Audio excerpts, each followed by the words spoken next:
Hello po sa lahat. So bago po tayo pumasok sa opisina, pag-usapan lang po natin sa madalas na katanungan sa akin tungkol sa labor. So ito po ay ang tungkol sa pamamahiya. So dito sa desisyon ng Supreme Court, so sabi sa decision that demotion, verbal abuse, and indifferent behavior by an employer.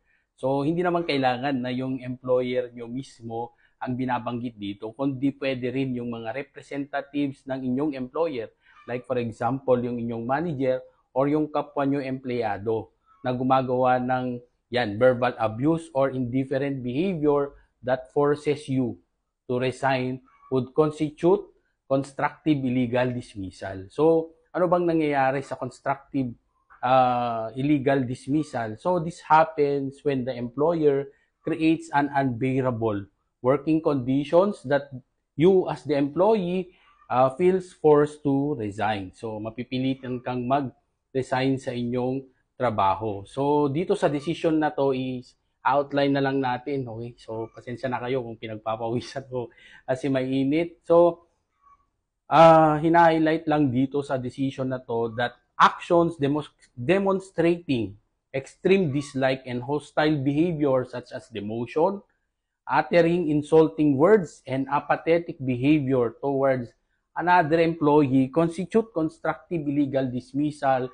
when such actions cause the employment conditions to be so unbearable that there is no other choice for you but to resign. So, mapipilitan kang mag-resign sa inyong trabaho. So, although the court recognizes yung strong words to be exchanged in the workplace when you are bound to be in disagreements, but then again, this should not in a way degrade.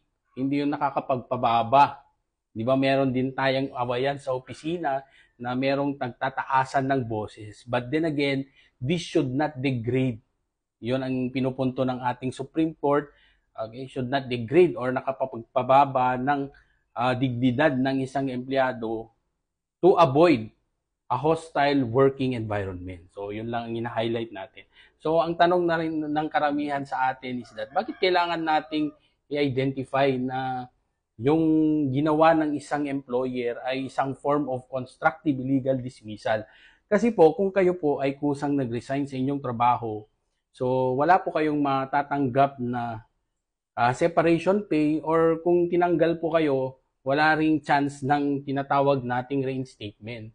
So, hindi po kayo, tawag dito, makahingi ng separation pay, and at the same time, hindi rin po kayo pwedeng i-reinstate or ibalik sa inyong dating yung posisyon kung you just voluntarily resign from your work. So, pag sa constructive dismissal po, so dito po ay magkakaroon po kayo ng posibilidad na kung yung desisyon ay pumabor po sa inyo, na yung action ng iyong employer or yung kapwa nyo empleyado would constitute constructive dismissal.